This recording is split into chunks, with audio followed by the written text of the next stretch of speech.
Old Heads Only, episode 7. We are back once again. My name is Charles Brown. Right there beside me is Four Eyes the Ugly Professor, aka Dale man, that's right. live and direct. That's right. He's the beat maker.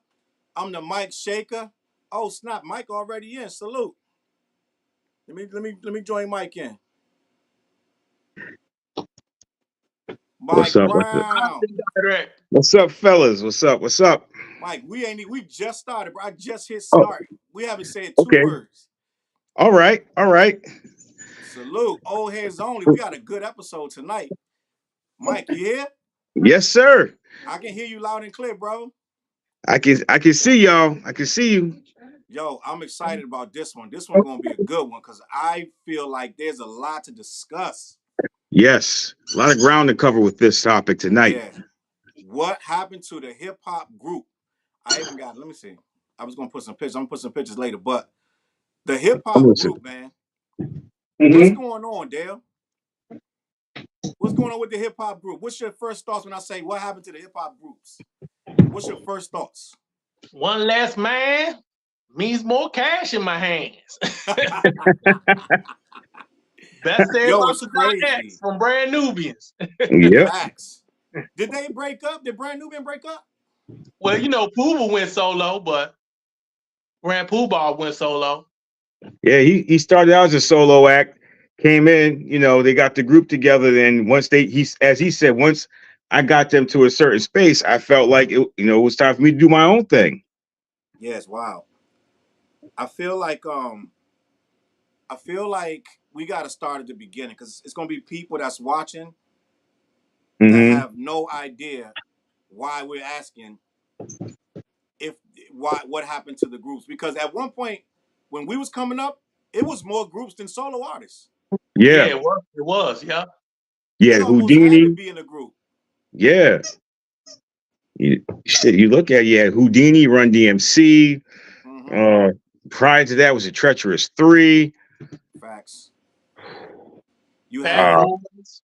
Grandmaster Flash, Furious Flash. 5, Yep. all of that, Sugar Hill Gang. Most of us, I don't say most of us, but a lot of us got introduced to it with Sugar Hill Gang, to Yeah. Yeah. be honest. And then after that was Bambaataa and Soul Sonic Force. Facts. Yeah. Bambaataa, for lack of like a little newer school like Kid and Play, which is weird to say Kid and Play is newer school. But at one Hmm. point, Kid and Play was Young Bucks. They were new school. Yeah. And they ushered in a whole nother era. But Hmm. Curtis Black said the easy answer is money and recognition. And he said that Pooba started with Masters of Ceremony. That's a fact. Before, Yeah. remember Masters of Ceremony before Brand Nubians? Yeah. Brand Yeah. Nubian. They had a But video too. Master Ceremony. Sexy. I yeah, think it was Sexy. They had the single Sexy. yeah, a little reggae vibe. They was mostly doing a lot of reggae too. And them man Boogie Down Productions. Mm. But Yep. let's start at the beginning, bro. I want to discuss because it's so much to this topic, right? Hmm. I'm gonna go to Wikipedia and we'll see what they define. It says hip hop or hip hop known as rap or disco rap is a genre of popular music. And I was talking about I was going to talk about the actual meaning of rap group. A rap group is a group of people who gather to hold a rap session. A hip hop group is different from a hip hop collective, which is a group of Mm. like-minded colleagues or collaborators who don't regularly perform together. I agree with that. Yep. I Yeah. think that it Because says the most Outcast is a group. Dungeon a Family is a collective. collective. Yeah. Collective. Yeah. Yeah. And at one point we had the Ghetto Boys, NWA, and you almost felt like if a guy didn't have a crew or a group, it was kind of weird in a way, to be honest. Kitty over here. Yeah. You know what I'm saying? So it's like if I feel like um back in the day when we used to search for our music, most of those Hmm. albums were bands and groups like Stetsasonic. You know what I'm saying? And Yeah. I want another week I want to talk about the hip hop band. What happened to the hip hop band? But dudes used to seem to get along. Yeah, right? they It did. seemed They like everything off Def Jam outside of LL Cool J was groups. Yeah, mhm. right. You're right. And I think they brought more. I'm not gonna say more, but they brought a lot to the table. With more members, it seemed to be much more a cohesive record because it seemed to be more people voices in it. I don't know. Maybe I'm bugging out because it seemed like when it got more solo artists, it became more focused on just that artist, and I mean, which is natural, right? Right. Well, because you figure you had EPMD, Run DMC, Public Enemy, Eric B. and Rakim, the Beastie Boys. You know, who else? There was a ton. Cause I'm looking them up on Google, Yeah. And I want to and get into a list of the best one. I want to do that before we get out of here, but we're gonna just okay, keep it Were on. the Ghetto Boys like the first group to do solo joints and still stay a group? Because they did solo joints early, yeah, Can I but tell they you my still was a earliest? group. Can I tell you my earliest memory of a group that started doing solo joints or started to have like what I consider internal beefs was that I can remember. Now I know in hindsight, Grandmaster Flash fell out and left that group because he didn't like they were just having issues. The whole group fell apart. But I didn't know that because I was too young to know that Grandmaster Flash fell apart. The people that right, I remember the most falling apart early was Masters of Ceremony with Grand Pooba. I right, remember Pooba leaving that group. I remember that. yes, mm-hmm, And I remember Brand Nubians was born from Masters of Ceremony, being Yeah, not being together no more. right, So, and who else was it? By default, BDP broke up because Scholar Rock got killed. By default. yeah, You know what I'm saying? But most of the groups at that time were staying together forever. And not forever, but for the most part, when the group got together, like EPMD had about 5 albums before they broke up. they had mm-hmm. 4 albums before they broke up. Four? Oh, Okay, Yeah, okay, 4 albums. And when they broke up, that thing hit the world. That thing shocked the world. EPMD yeah, that broke broke up, my heart. That was like man. one of my favorite groups, and that broke my heart. Man, that was that was a crazy. say it ain't so kind of moment. Yeah, and they was on the Facts. road. They was putting people on DOS Effects, That- Redman, Man, K they Solo, solo, yeah, and you know they E were rolling out Murray. them. They was putting people on, and they was blowing up. Yeah, and Facts. yo, and they were, you know, the thing is, it was like they were rolling out those gold albums, Yeah, Yeah. you know, and for back then for hip hop, if you were you were an artist that was putting out those gold albums, you figured they were gonna stay together. Mm-hmm. yeah, What you started to see though was the turmoil was like becoming like, let's see, we had EPMD had their turmoil, Right. NWA had their turmoil, right? Yep. Publicly, it was like everyone could see it, and nobody ever stops once the turmoil. They end up going solo. So we start seeing people going solo. You know what I'm saying? Yep. I'm trying to look at the list and remember, like, I but remember Eric the B and Rakim the Yep. root of those problems separated. is always money. It seems like because I just saw a Eric Sermon interview today. Torre was interviewing him, and he said the reason that it all started was he felt he wasn't getting his proper due as far as the money goes. He felt Parrish was getting more money than he was, even though it was supposed to be a 50-50 split.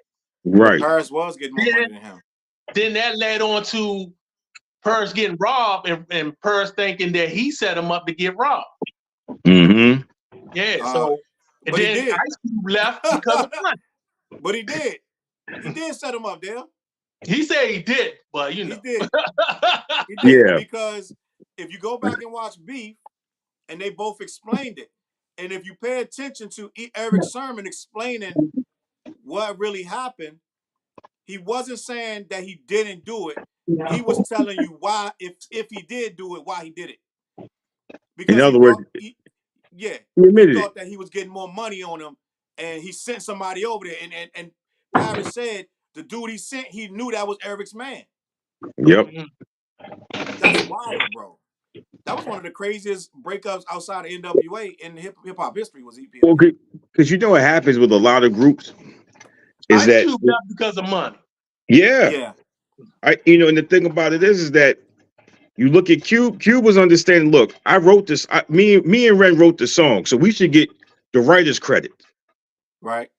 Dre's gonna get the production that part of it, and my thing is, it was like people that didn't understand the business. Like Cube was like, look, the contract simply says this, and we ain't getting this.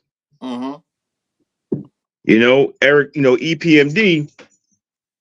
That was production credits that Paris Smith was getting. Yeah, but So Parrish also had outside businesses, yeah, he and invested he his money. invested his money. And he said he tried to tell Eric, and Eric wasn't listening. So he was investing his money and making a lot. He making a lot more money than just off rap. Right. And Eric wasn't doing that same thing. So Eric thought he was getting burnt. When at the end of the day, he was getting exactly what he's supposed to get. But that's how Mm-hmm. people be feeling when they're not making enough, or whatever they think you're supposed to be making. Right. But Ghetto Boys fell apart. Mm-hmm. Salt and Pepper to a degree because they dropped Spinderella. Yep. Yeah. They still together, but they dropped Spinderella. Kid Play never really fell apart. No. And Run DMC never really fell apart. We had a few that stuck together. Even Public Enemy, they still got a lawsuit to this day. Yeah, that they had him Flavor and is suing Chuck D Chuck and Flavor had some beef. over money. It's crazy. Mm-hmm. So, but I mean, I'm not gonna say it's always money because Fuji's wasn't over money. No. That's we know wasn't it like a sexual relationship between Wyclef and the Lauren? the X Lauren and Factor. Wyclef. Lauren If and you listen Wyclef. to that's why she did the song "The X Factor." That was all about them. And he had a wife at the time, so she was the side chick. Yeah. So that was a whole mess. That was a love triangle gone wrong, and that's why we ain't got no more Fugees. And that messed that girl up so bad. You know what I'm saying? That we ain't got an album since her last album. That was in what 1996. When the Miseducation come out? 97. 99. Yeah. I don't know about 99, but I know it was like 98. late 90s. 98. I want to say between 97 and 99. Around that era. But this chick haven't done an album since, and our groups, bro. Even they fall out. Tribe Called Quest. Tribe Called Quest, yeah. Y'all see the dog? The dog on Tribe? Well, because you heard Fife, basically Fife said it. We were done after Midnight Marauders. And we be begging our groups to stay together. And they never either they become, you don't even want to hear the music no more. You know what I'm saying? Like either you don't even care no more, or they fall apart and they try to do some solo stuff. Like who has broken up and was successful after they broke up? What you mean? Never came back together? Yeah. Ice Cube? Yeah, Ice Cube. Yeah. Scarface? Yep. Well, Scarface still stayed in Ghetto Boys. It was just like a different dude. Like they replaced Willie D with Big Mike. Which nobody liked that. No, I love that album. Did you? With Big Mike? Yeah. You like Big Mike replacing To Deaf Doers, I think the name of the album. That was a good album.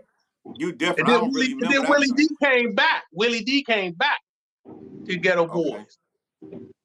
They had a run. Ghetto Boys continued on to the 2000s. Yeah, I couldn't rock with much of that Ghetto Boy stuff when he left. Yeah. I really couldn't, bro. No, Big Mike was nice, Joe. I thought he was better than Willie D. He probably was. Willie D wasn't a strong rapper, but he was a character that his character made him special. But so Big Mike only did one album with the Ghetto Boys. Two blind, crippled, and crazy senior citizens. Like, you know what I mean? Like, Willie D, bro. I'll slap your lips off. And what we didn't know, Willie D had beef with Bushwick. Yeah, I didn't know that. He still seems like he still got beef with him. No, he do. When Bushwick Bill died, Willie D did not attend the funeral. Nope. And he did not send his condolences. He was like, yo, I'm not gonna pretend that we was good. We wasn't. I didn't like I expected that dude for over 10 years or so. They would do a show together and they wouldn't even speak because they didn't like each other. That's crazy. And they were like, why do you not like? He said he do too much, he get too drunk, and he want to fight, and we done had too many altercations, and I can't be around him no more. Well, Bushwick Bill used to do some crazy shit. Yeah, he did. I mean, didn't he shoot his eye? Yep. Well, I think his girl shot him in the eye because he was getting out of control. Yeah, he was Girl drunk. did it? Yeah, I believe his girl did it, but she was at the hospital with him. Yeah. I think that there are very few groups I want to say that stayed together over 10 years. Like, I got one. I got one. And they're still together. Souls of Mischief. Souls of Mischief. Matter of fact, they still together. Yeah. Still together. Yeah. I think we can get 10 if we try. Smith and Wesson still together. The Bush Babies, the Jungle Brothers. Yeah. The Alpha. How many of them? You know, even though Dave passed, De La Soul still together. De La. Yep. Wu-Tang. Wu-Tang. Yeah. The Bush Babies, the Roots. Camp Low. Yeah, Camp Low, yeah. Channel Live. Yep. Are they still doing stuff? Channel Live and the Bush Babies? The Bush Babies are. I don't think Channel Live is. EPMD, yep. Now a lot of these people broke up though and came back. Like you see Slick Rick and Dougie Fresh rocking on stage now when they wasn't rocking for years. Right. So a lot of these people we're naming, they had a little hiatus where they broke up, came back. You know what I'm saying? Mobb Deep did the same thing. They broke up, came back. Yeah. Yep. Run DMC never really broke up. Nope. But Outkast really defunct. Yeah. Goody Mob. Mob. Getting the Outkast album. Nope. You think shit? Actually, look at the Beat Nuts. They broke up. Yeah, Tariq left. I think Tariq left. Was it Tariq? Tariq left. Yeah, Tariq. You're right. Then he came back into the fold, but he did. I was following him on Instagram the early part of last year. Actually, 2022 going into 23. I started following him because he's still making beats and stuff, and it's like, damn. I'm gonna give you one of my favorites that until he died, I feel like Beastie Boys was making good music. Yeah. Good music. I feel like they were advancing the game, and they were always edgy with their stuff. And they didn't take themselves too serious. No. But we can name some groups that, and I want to talk about this. I've read somewhere online that a group has to be 3 or more. Okay. What do y'all feel about that? Do you think a group has to be 3 or more to be called a rap group? Well, I guess you could say somebody like Smith and Wesson is a duo. Yeah, I've had this conversation before. Some people were like, you really got to say it's a duo if it's just 2. Yeah, like probably say Camp Low is a duo. Yeah, and OGC would be a group because there's 3. Yeah. Now, are we counting producers and DJs? Because that's part of the group. Because you got Gangstar. Gangstar. If we're going to count the producer and the DJ as we're supposed to, because EPMD has Scratch. You know what I'm saying? And even Steady B had 2 DJs. So, you know what I'm saying? So it's like, well, 3 times Dope had 2 DJs. Yeah. So, the Roots. The Roots. Well, and you look at the Roots, that's an institution because you got to figure that's where Scott Storch got his start. Yeah. And then come on, replace a lot of people. Jill Scott. Well, that's a band. I see them as a band. Yeah. Jill Scott. Yeah. She's the one that actually she wrote "You Got Me." Yeah. And Erica said, nah. Yeah. Well, we know what that was because she was a big girl, but I'm glad to see Jill went out on her own. But you know what it was too, though? Not only was she big, they wanted somebody that was already established. Yeah. They were like, we're putting a lot of money behind you, and we need somebody that's got it. They do that, though. Did y'all know Jill Scott was in that Cool C Glamorous Life video? No. She's the main chick. Look at that. Go. Yup. Okay, now I gotta go watch the video. Yeah, watch that shit. That shit blew my mind. I found that out like a few years ago. That shit blew my mind. Wow. But you know what though? I think also what happens to a lot of groups is there's always one person that shines above the rest, and the record Right. company sees that, and they start putting that bug in their ear, like, "Hey, you want to go solo? Want to go You, solo? You know, one check, only one. We cutting one yeah. check."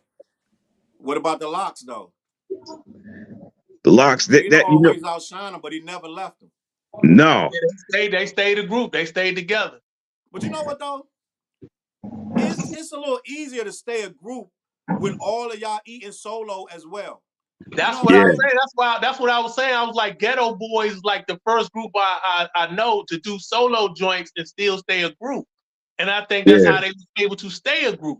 Right. Because Scarface did his solo joint early, like right after they like first album, first or second yeah, album, did a solo joint. And then he come yeah. back to the Ghetto Boys. Yep. Mr. Hey, Scarface go hey. walking down the block. So that's probably Remember, why the Locks have been able to stay together, because they do their Yeah. solo joints and they come back But together. you know what Wu-Tang, yeah, else too they though? solo It joints can't come be back together. jealousy. It can't be jealousy either, because even though y'all still doing your solo stuff and that and this and that, if you really jealous of him, like Leaders of the New School, yeah. Charlie Brown. Charlie Brown allegedly was jealous of Busta Rhymes, and that's why Leaders of the New School couldn't work.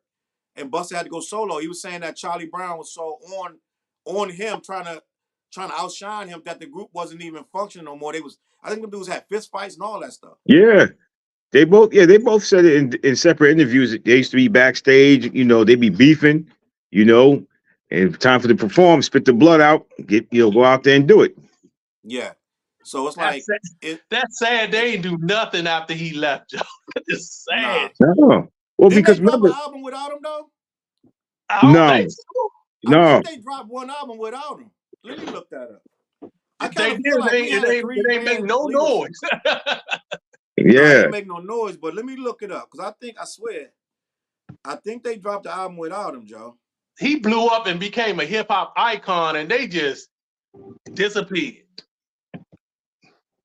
I swear I feel like they dropped something after he left. Let me see. Ba ba ba ba. albums. Let's see. They only had two. They only Future was had out of the 2. past and time. All right. Yeah, because that All right. that time album really didn't do much. Yeah, it was disappointing. I didn't really Yeah. care. Yeah, I ain't like Time. It was okay, but Mm-mm. They had a few joints on there, but overall it wasn't. It was disappointing. and you know Because what it was? that, It was too much hype for them to. yeah. It was too much. It was too much hype waiting on Leader to come back. You know what I'm saying? I And mean, they you couldn't. figure, They didn't. and Some groups could live up to it. Some can't. there's only a 2 year gap between the two albums, Wow. 91 and 93.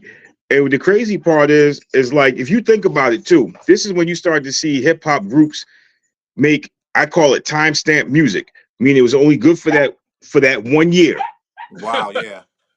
Yeah. you know? Because if you look at that time album and you look at the songs on the album, classic material. And let's see, what's next? And I heard the album. The rest, it was kind of like What's next was all right. what's next? That's Yeah, I what they that was had like the What's video Next. for, right? That was a single. yeah, That was a single. I like What's yeah. Next. That was their single, classic material. I like classic material, and they had another song on there called Plastic, if I'm correct. They And had that another was joint on there. It was like a posse cut. They had all these other guys on there. That joint yeah, used to crank. That like yeah. I one of think the few that songs I used to love on that joint.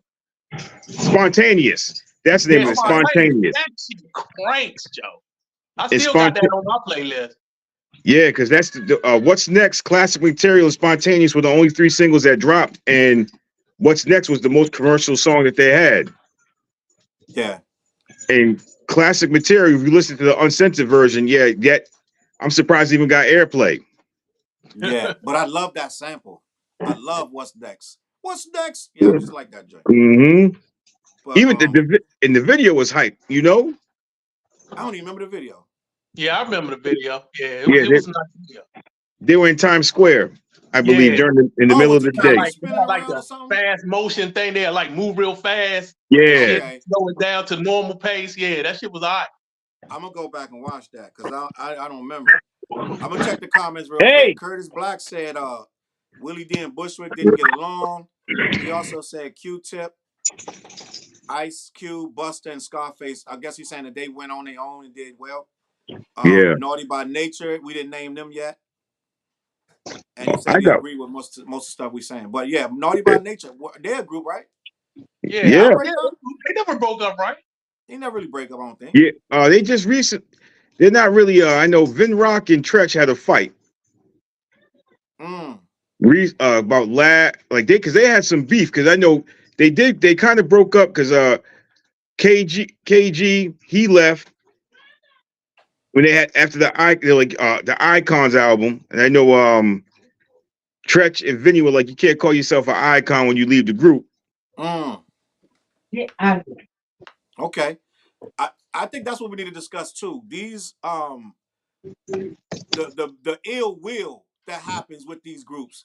Why that always happen? And it ain't always money. Like I know we say it's money, and a lot of times it is, but Mm-hmm. sometimes it just be interpersonal stuff that you just can't escape for some reason. Like Tribe stuff wasn't money. Tribe and Q-Tip and Fife, Mm-hmm. it had money undertones because Fife was always in need, and Q-Tip would do stuff so he could help him get money.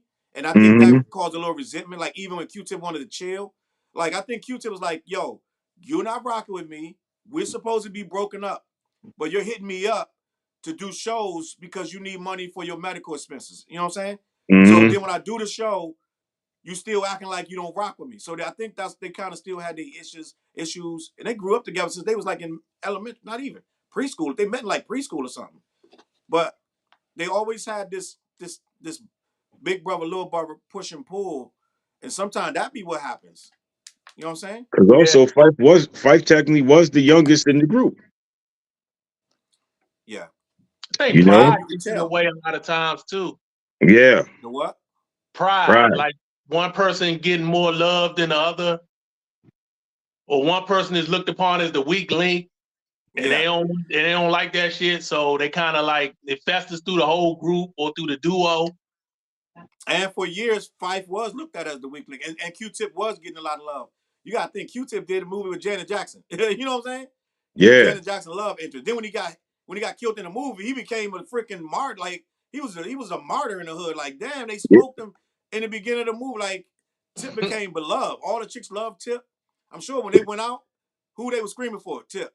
Tip. Yeah. Because Tip had the voice. He had that crazy voice. He just had it was like as an MC, he had that package. He encompassed what the group kind of was to a certain Yeah, degree.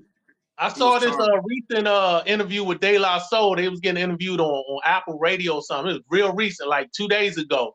And they said Okay. they knew Q-Tip was a sex symbol before even their first album came out because they did a show and all the girls were screaming for him. And they was like, "That's our sex symbol." They was talking about like out of their native tongue. They were Yeah. saying Yeah, that's our sex symbol. So that but they was like probably didn't real mean it. They early. meant it like tongue in cheek, probably. Like they knew it, but they didn't want to really play it into it like that. Yeah. See, and what the thing is that's dope about that too is that as we're talking about Tribe, you look at they came out and their first album dropped in '90, Mm-hmm. and around that time, there's a group from LA, Freestyle Fellowship, to whom it may concern, Yeah. Yep. and that's a group that they technically didn't break up. They just weren't able to go on tour because of one member ended up getting in some shit. Self Jupiter. Mm. Oh, And they okay. couldn't tour. Yeah, they could. Yeah, the label was like, no. Wow. And because remember, that's at that time, I think it had to be around 95 and 96. AC alone, he had, he went solo from the group. Micah Nine was already doing his thing. I Yep. forgot the other gentleman's name in the group. Mm-hmm. He's What was the actually name one of of AC Alone's first album? It's kind of on the tip of my tongue. Something about balls or something about bouncing. I don't know. I like a few of his I'm songs. I like a few of his solo songs, AC alone. yeah. Oh my God. Damn it. Because I know he had a song called Mic Check. And the way it opened up, they had this thing called Cali Stylix. uh-huh. And that if you listen to the song how it begins, it's sick. 1, 2, 3, 4. Reach for the mic. 2, 3, 4. I And gotta yo, go he back. start. Yeah, I gotta that's go a back and hear that. yeah. Because that's one Speaking of of, the big. My bad. Go on, go man. My ahead. bad. No. I was going while you looking for that. Speaking of West Coast, Far Side broke up. Fat Lip left. Yeah, They broke up early after 2 albums. They broke I up yeah. remember like he was on the 2 or 3 radio albums. talking They about he broke broke up. up. Right. I remember that. And I still don't. I kind of remember him explaining it on the radio, and it was something. It was an internal. It wasn't money. It was internal. He felt like he wasn't getting his due, or I think that I don't know what it was, but a lot of time when people start saying one person's better than the rest of them, that starts to Yeah, seep in the group like that. And I think that's what happened with Fat Lip because I think he was the most direct hip hop of all of them. Like you know what I'm saying? The other ones had different styles. One guy was doing a lot more singing. The other guy was doing yeah. more harmonizing. Fat Lip was Slim, doing straight up bars. And Slim Kid Trey. Slim He was Kid Slim like the Kid Trey. first Trey. one. He was like the first one I remember that could rap and sing on a I, quality level. I found it, Mm-hmm. guys. What's the name of? That's AC Alone's mic check. All right, don't play it because they'll copyright me. Oh, my bad. Yeah. Yeah, I Well, we forgot can't about even. that. Yeah, it ain't even that clear though. You can't even really tell. But Yeah. you know what else we got to discuss with these groups? That's very important. Yes. Some of them are thrown together, don't know each other. Right. Some of these Who groups were Snickers? manufactured, and they just get like on some New Kids on the Block. They push them together, and now they're a group. I just Yeah. had one for you. Let me see. It was some like some of these guys wasn't even artists. Crisscross. Crisscross was not artists. They weren't even rapping. Jermaine Yeah, he Dupri found him in saw the them in the mall. mall. Yeah, He saw Jermaine them in the mall and broke said, him in y'all the look like mall. rappers. Mm-hmm. He said, y'all look like rappers. I'm going to make you a rap group. They didn't even know how to write raps or rap. Yeah, that's crazy. That is crazy. Kid and Play wasn't rappers. Nope. They was working at J.C. Penney. Herbie Lovebug made them start rapping. They wasn't rappers. And you know what's funny too, man? Look at Fushnikins. Fushnik, can we rock? What's up, What Doc? up, Can we Doc? rock? And that was a group that Chip Fu was out there killing it because his older brother was always on the hip hop scene, and Chip Fu said that was his inspiration, his older brother and his friends. I think the other brother was Pac Fu, Chip Fu, and Mok Fu, and I forgot I know the light skinned brother. He was just kind of like a friend of a friend, and kind of just came along, so they kind of just got together, and you saw, and that didn't end well. Because Chip You Fu know, ended up beating up the light skinned brother. Yeah, he did time behind that. damn, for Oh real. wow, I didn't know that. I didn't Yeah, know he that. did. Well, he threatened his wife. He threatened the dude threatened his wife, and he just said, "Oh well, You don't threaten no man. White. That's crazy. no." Now, let me ask you a question. In the annals of hip hop groups, do you Yes. place Fushnikins in your top 100? Be honest. 100. 100. No, I doubt it. I doubt it. For me Nah, personally, I doubt it. they're nice. They were nice for a short time, but I even think like the record label started to make them kind of like a gimmick with Shaq getting in there. Yeah, but Shaq wanted to be in there, and they wanted him. They let him in there. I don't True. think that was a label. I think they just wanted the shine that Shaq brought, because Shaq was a phenom, and he was so popular. They probably was. You know what? The label probably did edge that because that But was a lot to be of people like, was you know working what? with Shaq though. RZA worked with Shaq. A lot of people. He Yeah. got two joints with Memphis. Biggie. He got joined with Nas, Biggie, and Michael Jack. Like Shaq worked with everybody. So Yeah. I don't know. Mike don't sound too like he not keen on Shaq like that. Well, I mean, because when we start looking at groups, and sometimes they'll have a special appearance by this one. Like I was never keen on Shaq. I was never really keen on any athlete rapping in the first place. I understand that. Yeah, I agree You with know, that. I mean, but Shaq wasn't bad. He held his own. Let's be honest. He held his own yeah, on that Biggie joint. That even you with can't Meth. stop the rain joint. He held his Yeah, own. yeah, yeah. Yeah. And so, they always have that moment where they shine. Yeah, yeah. Now I get it. He's not as strong. You know what I'm saying? Ain't really no rap ball player really strong I enough never bought anyway. none of his albums, so. Yeah, who's Nah. that just came out last year with a rap joint? That joint was Ooh, awful. Dame Lillard. Antonio Brown. Antonio Brown. Oh, Tony. Oh. Well, what was it called? CTE? I don't know, but salute to Fliz because Fliz liked it. He said the beat was Yeah. good, so he liked it.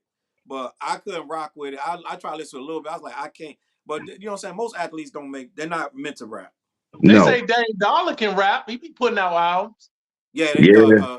Lillard. Yeah. Yeah, they say from what I hear him spitting, he was nice. Mm. He was nice. But still, even a nice rapper don't mean they can make an album. Like we saw that with Cannabis. You know what I'm saying? Yeah. So Yeah. you could be the nicest. It don't mean you can make a good album. And most of these battle rappers, when they try to do a album, No. what's this guy? How many battle rapper albums you sit down and listen to? Not many. No. Really, I think Yeah. Cannabis. I mean, I can't. I think Cassidy probably one of probably three that you really say went the next level outside of battle rap. Because you know why? Because Even his albums weren't great. So Who? even Cassidy albums weren't great. They were Yeah, they okay. were. They was just He okay. he has some hits on there though. Yeah, he had hits, but they was overall they was just okay. And you know what too? When you look at the time of the artist came out, you got to look and see how hip hop was moving at that time, because a lot of our favorite MCs and groups were getting phased out because they weren't really taking the cheese. They weren't sitting there going to the commercialized route. Yeah. Where you look at so we look at Buster, the Coming album. That album had an excellent. It had a good blend of the poppy shit, but then it had that even tone of I'm gonna give my guys and my ladies who want to hear an MC. I'm gonna give them some bars. I'm gonna give them something. Yeah. Yeah. So I feel like another manufactured group to me is G Unit. Think about it. Well, I see them as a collective. Nah, they was a Mm. group. At one point, they did an album together. They had shoes together. They was a group. Yeah, but collectives do albums together. Dungeon Family Nah, had an album. but Hieroglyphics had an album. what would make them a collective and not a group? I just seen it as like they was all solo artists and they decided to do an album together. They just said, let's do a whole album together. I Nah, I never look at seen it them. I different. never seen them as a group. I didn't look at them as a group. Now maybe I'm wrong, but I never looked at Yeah, them as a group. nah. On that Dale, you bugging because they all came together as G Unit. At one time, they wasn't even doing no solo stuff. One time That. they was all G Mm. Unit. They was on tour. It was G Unit, this, that, and the third. They had the sneakers, the shirts. They was a group. They only fell I apart think because they was a Game. collective. I don't And see them as even a when group I at mean all. what group don't do solo albums though? Like every group does that at this point. You know what I'm saying? So I don't know if It's that's like I like, don't see Dipset as a group. I see them as a collective. but they literally got albums called Dipset, and it's the, you know what I'm saying? Like I say Dipset is more of a group than most groups because they was a brand. Like I wouldn't say they're a collective because you only had a certain, when you're a collective, it's more people coming in and out. I don't think like if it's three of us rapping, I don't think They we're a had more. collective. They had Hell Rail. They had what was the other guy? They had a few other guys. They just wasn't as They popular. did. They did. I mean, if that's the case, then Wu Tang a collective. Yeah. Why we say Wu Tang is a group and they're a collective? If that's Well, the case, yeah, everybody yeah. You collective. right. You right. You Like, right. You right. you know You what I'm right. saying? You Like, right. You if right. that's the case, You right. everybody You right. collective. I just never looked at G Unit as a group. I never. I don't know. But you right. You right. I know what you mean because they kind of was already doing their own thing, and then he put them together. Yeah. What's your boy from Houston?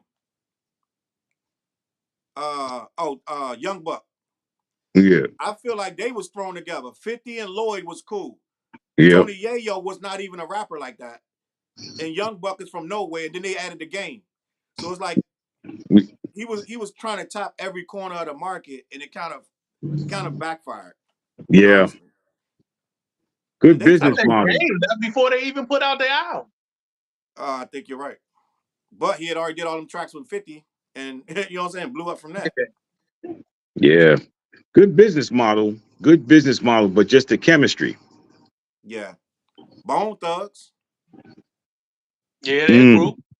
Bone Thugs was always in the middle of some internal drama. Like as far I'm talking 20 years ago.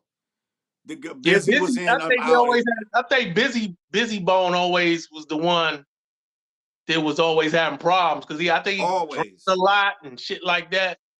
He Hmm. was always having issues. It would always Not be showing up to four. shows and shit like that. I Yeah. think he was like the problem. Then two of Arguing. them is together, two of them not together. Then they got all these add-on bones that they making, and you know what I'm saying? Like I can't name the other bone groups, but they started having, was it Flesh and Bone? All these different Yeah. spin-off groups, and it Yeah. became like it kind of hurt their legacy low key, but they still got their fans though. But Oh yeah. Bone is cousins though, I believe, right? Ain't they all cousins? I think a I'm few of not. them. I don't know if all of them. Okay. I'm not sure.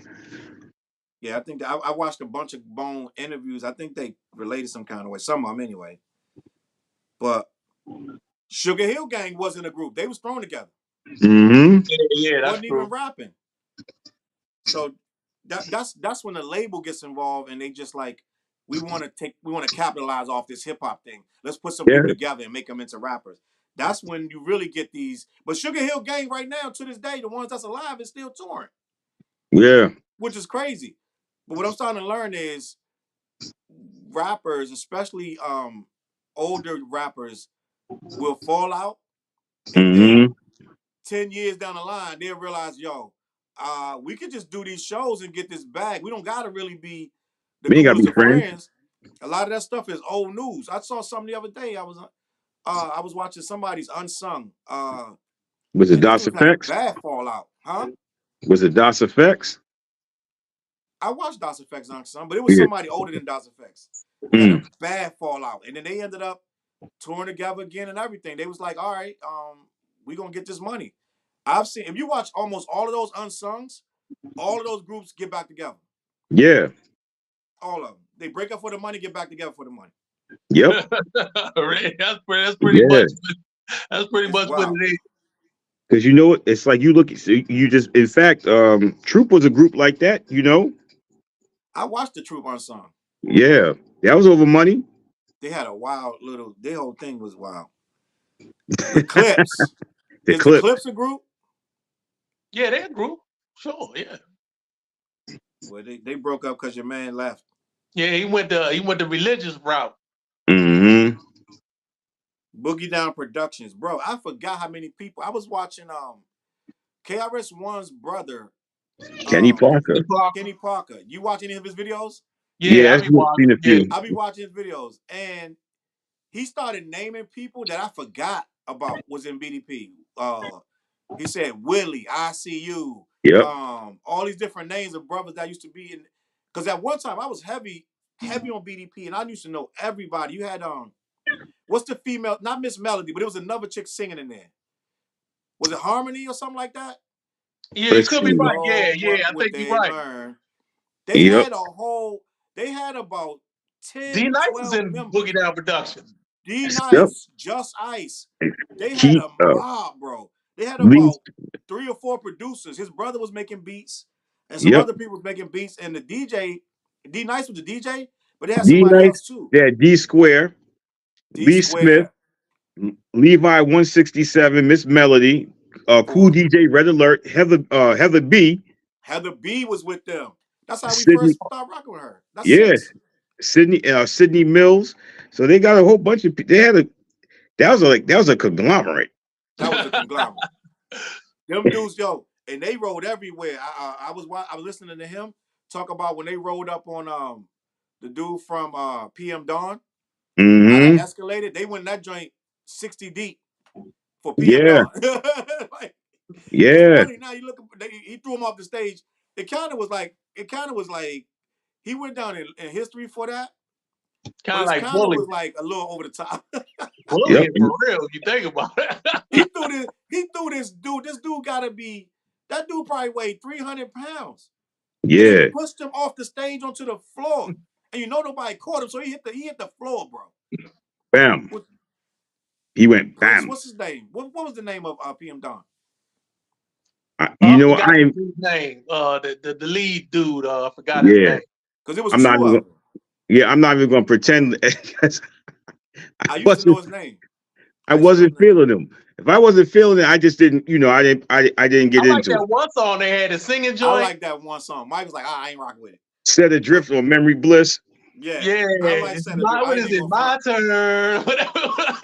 Who was the It joint? was what it was, Mike. It was a different era, Mike. Oh, it But was. It was. Shit. I mean, I don't know, man. Damn. See, there's so many groups back then from like the late 80s into the 90s. There was a whole bunch of groups that came out that just you was like, man, they look like they're gonna stay around, and then nope. Curtis said his name was Prince B. Prince B, Okay. okay. Prince B. That's who it was. Salute to Curtis in the building. He said Criss Cross was at least friends and Illegal was thrown together. Was they doing Jamal? Yeah, they were. Yeah, they Yeah, were. Really? Malik and Jamal. Yeah. yeah. Malik And and Malik, Jamal. no. And remember, Malik became what, Little Hershey Loke or some shit like that afterwards. He But think, before that, he was Malik B. Then he turned into something else, and then it was He that. was on dog. He was on first new album. yeah, Pump Pump. Pump Up. He got his Oh, man on that joint too. Wow, he I killed, forgot he about that. bodied that. He That joint. bodied that. Because Yeah. because Snoop sounded like he was just sleeping through the whole song, and then Malik comes on there. It was like, oh, and out of that album. I'm not even going. That's the song that I like the most. You can That keep the man, he rest. gold. That Out of joint. Pump was it? Pump Pump, yo, the way it Are we comes talking on about that Doggy pump Style? pump pump pump pump pump. And what made me like it even more was when they played it in Above the Rim in the beginning of the movie when the homeboy was working out. I was Yeah. like, yeah, I said, now I really have I like the song even more so because I had to go back, borrow the album from a friend, and I was like, yo, that's it for me right there. Pump Pump. It's something about the song, man. It's like, No, it's hard. especially if you play, It's if you hard. play sports or whatever, you just wanted to get into it, you put that on, it took you to a whole different place. Okay. All right, it is what it is. That joint was nasty. But you know That's a what? good song. Yeah. Jamal fades them all. Oh, Oh yeah, yeah. that was the joint too. That's when he was with Yeah. the Death Squad, right? He's with the Death Yep. Squad and shit. Yeah. Yeah. We need to do an episode about kid rappers like Chi Ali, The youngsters. the youngster. We need to do a Youngsters. whole episode. We need to do a whole episode. Yo, let me tell you, Raheem. Chia. I know we talk about groups, but Chia Lee, the Funky Lemonade remix produced by the Beat Nuts, Yeah. that goes hard. Yeah, that joint was tight. Crazy. I had that joint. Man, Once life was again, good around that time, bro. yo, and the youngsters, Pastor Mike. Once again, I revealed the skills mighty strong when I grasped with the mass appeal. We all know who took that and sampled it Mm-hmm. and turned Yeah. that into a hit. I used to love Classic. Cruise Pop. Cruise Pop was the shit. Yeah. Cruise Pop is the hip hop. Yo, and Wild Child. Yeah, oh man, that was a good era. And a lot of that came out when it was warm outside, so it was like crazy.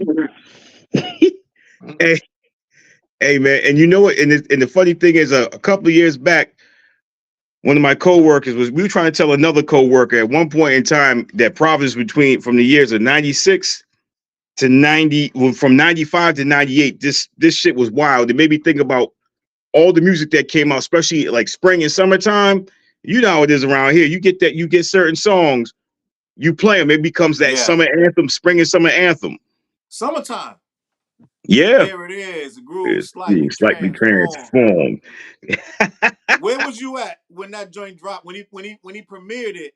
Did you see it when he premiered it on Fresh Prince of Bel-Air? Yes, yeah. Sitting in They my were like, living stay room. tuned at the end for the first Mm-hmm. ever music video premiere on that network TV. That joint was crazy. Yep. I remember that. Summertime was one of the most unexpected hit records. That was probably one of the best records that you didn't expect ever, bro. That joint was so dope. I had it on a single, and I used to just let it flip over and just keep going. I used to ride the Culpeper. They don't know Culpeper was like 2 hours away. Yeah. That cassette, just let it flip over, let it play. Here it is, the groove. Here it is. Like just, I wasn't listening to nothing else. Just that joint. Oh, here it is, over and over, yo. And they had a B-side. I think they had the instrumental and something else, but nah. Cause shoot, that was 91. That's the same year remember when Michael Jackson dropped Remember the Time? That was during the In Living Color. Yeah. And Remember the Time video still holds up. A lot of stuff Mike did still holds up. That's that joint with Eddie Murphy in it, right? Yeah. Yeah, Yeah, they doing man. like Egyptian shit. Yeah, Yeah, yeah. yo, Yeah. that man, that I talked about it on my Frisian. You just to mention the song gets you going. Yeah. In fact, yo, while I got you, Didn't Teddy what's up? Riley produce that joint? Yes, yep. What'd you Teddy say, Riley Dale? showed. What'd you say, Dale? I say I think Teddy Riley produced Do You Remember the Time for Michael Oh, I think Jackson. you're right. I think you're right. So it feel Yep. like we feel like we can narrow it down to money, jealousy, and them just not being friends from the beginning. They just throw them together. Mm-hmm. Well, I can't even think of. I was watching the Little Brother documentary, and they said they broke up because Fonte wanted to stay independent and Big Pooh wanted to get on a major. Yeah. That's how they Yeah. split. Yeah. Because Yeah. remember, Pooh being a little bit older, not that much. I mean, Fonte being a little bit older and understanding the business, and was like, I'm never going back to a label. Mm. And And Big Pooh Pooh was, wanted to go back to a major, and that's how they split up. yeah, he wanted that security, and Tay was like, no, we got to gamble on ourselves. Yeah, he's like, we They. could do all this shit ourselves. They ain't really doing He shit was for right. us. We could do our That's a Yeah. dumb reason to break up. They could have did it themselves. But let's be honest now. Me and Dale already we did that independent route as mud kids. We was back in the late '90s, and you can do it. It ain't easy, especially back then. It ain't nowhere near like it is right now to be indie. Back then, just 1,000 CDs was a lot. That was thousands of dollars just to get 1,000 CDs. They would have had to print. They would have had to do a lot. They would have had to get They would have had to get financial backing, and being independent was not easy, especially for a group that was national already off of a major. They could have. Don't get me wrong. They could have did it. They could have got a distributor and yada yada yada, and somebody Mm-hmm. would have took. Somebody would have worked with them, but it would not have been as easy to do it. And that's why to this day people still run the majors. Right now, Yeah. with every reason not to do it, somebody still run the majors. And now Russ himself, Russ will tell you only people running the majors are people are lazy. Only rappers that's running the majors are the lazy rappers because you don't need a major right now. But Yeah. it's difficult. But I would say go indie if it's me. But that's a dumb reason to break up. It had to be more than that. It had to be No, more. that's what it was. Because even Pooh was like, yeah, he said, if I had a better understanding of why, we wouldn't have had that break in between. Because their breakup was hard to the point where Pooh had some health issues, and Tay was like, I ain't calling him. Wow. Yeah, yeah, that was crazy. Yeah. That's wild. And then, but you know what? He said, it was a 5-hour phone call. They hashed that shit out, and the reason, and I say honestly, I think they're better off without Ninth Wonder. You Yeah, they think don't so? get along with Knife One, especially Pooh. No, Big Pooh don't fuck with him, Joe. nope. That to me is like one of those like a small question mark as a what if they had stayed together, because once Ninth got that call from Jay, oh, and they were like, okay, well then you go there, we're gonna do our thing here, and Pooh said, we didn't ask you out here, the label did. Mm, We don't want you. Basically, we don't want you here. that's wild. And it's crazy because before all that, everything is gravy.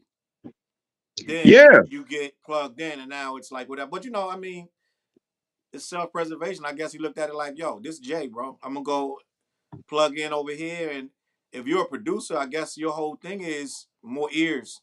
You know Yeah, what but I'm saying? you know what too, and without Little Brother, we Yeah. wouldn't have we right now. You think about it, they came out in '02, Mm-hmm. and let's be honest, '02 and hip hop in '02 was kind of trashy. It It was was kind bu- of it was crazy. it was bubble. It was basically gangsters dressed up in tank tops doing pop songs. but the Fitted South had hats, taken over by that time. The South had really taken over by that finger time. popping, big Yeah, jerseys, big, you know what I'm saying, pants and Air Force Ones. They You were know, making anthems about street clothes and you know what I'm Yeah, saying, you had just like like crunk. trying to. You had They was little John was like real hot, getting hot around yeah, like on hats that were on time. backwards. They was just it yeah, was caricature of hip and hop. and They were and all, being driven by the industry of all what that hip hop snapping. was. They Yeah, weren't making hip hop. They were doing what the industry said hip hop was supposed to be. and that, you know what, too, that's also one of the things that led to the death of the hip hop groups, was the fact that it was, you had the guy who's over the top. Then on top of that, you could tell a lot of those guys really weren't into the dancing shit. Some of them just really wanted to actually get on the mic and rap. Yeah. The industry politics, because a lot of them were just like, nah, I know what you're up to. Nah, you're taking the ability to create away from us. We can't write the songs we really want to write, Mm-hmm. you know. Yeah. And in certain groups or duos was up in the ante. Outkast just kept up, like they upped the ante. If By you want to talk '02 about, though, Cass was kind of winding down a little bit, Yeah, yeah, they they were. were, but they had already upped it. They had already upped it. yeah. But at So that time, Nelly just said something real. He went viral for what he said. He He said said that at was the the time hardest era. he said that was the hardest era. It was DMX, Jay Z, Eminem, Nelly, Luda. He said at that time to try to sell records, you had to be insane. Your music had to be crazy, and he's right at that time. But that was one of the most commercial times. What year did So Blueprint came out in 01, 2001, right? Am I bugging? yep, Yeah. yeah. But Country Grammar then, came out '02. huh? Country Grammar came out in '02. Right. Around that era of, like you just said, '02, '03, I want to say that was some of the most commercial formulaic rap. Because let's be honest, Nelly doesn't survive in any era before that. No, He's not all the country grammar, Air Force Ones, apple bottom jeans, all this stuff. None of that would have flew before '03, '02, '01. It would not have worked. You know what I'm Nah, it saying? wasn't. It nope. wouldn't have worked. The They, labels got a hold of it. The radio was like, it gotta pop. We're not gonna play it if it don't pop. It gotta be yep. hot. It became, we gotta make hot records that's catchy, It easily was all about the digestible. clubs. It was all about the clubs at the Yeah. It same was all time. about the clubs. And I'll say this too: what killed a lot of the good hip hop groups was when mainstream radio took over. Uh-huh. It was also the death of the independent radio stations. So Mm-hmm. they weren't able to get that airplay. And let's be And honest, let's acknowledge that that mainstream radio stuff was that one conglomerate was buying up all the stations. yep. I believe her name is Radio One, if I'm not mistaken, Mm-hmm. swallowed up all of the small stations and became a conglomerate where you couldn't tell what city you were in because they were going to play the same thing all across the East Coast, all across the West. So it became Mm-hmm. they're syndicating shows like you could just like, for instance, the Breakfast Club is syndicated in probably 50, 80, 100 markets. That means Yeah. that market at that time has no voice. That's somebody, I mean, I'm not taking nothing. Breakfast Club is a great show. But what I'm saying is that market has no voice at that 4 hours that they're on because the Breakfast Club is out of New York. And now, whatever cities they're in, that local talent is squashed. So that's what happened with the music, too. You could go, I used to Yeah. ride through New York, dog. Listen, riding through New York used to be the most that was the highlight of my like my life at that time because I would go back up to Rhode Island. I would drive down to DC, and when we got close enough to New York to hear them stations, all right, pipe down in here. We putting on New York radio because you was going to hear Yeah. everything. It was Hey. all New York flavor. You wasn't going to hear stuff that you heard everywhere else. I like when Big L died. I heard it on the radio. It was like, yo, breaking news. Big L was shot tonight. Da da da. I was going Yeah. through that city that night. They were like, Big L has been shot and killed. We just got word. Like, so it was like you got local stuff right there, and they were playing his music. Like it was like I used to listen to Stretch and Bobbito going through there. So it was like Mm-hmm. New York was what you. It felt like New York. The last 7 years going through New York, your ass could be in South Carolina. You could be down. You could be in Atlanta. It sounded like everywhere else. You can't. Yeah. It sounded like everywhere else. Yeah. Every city sounds just like every other city. So it's like that's what happened to the smaller or better or underground hip hop, however you want to say it. Mm-hmm.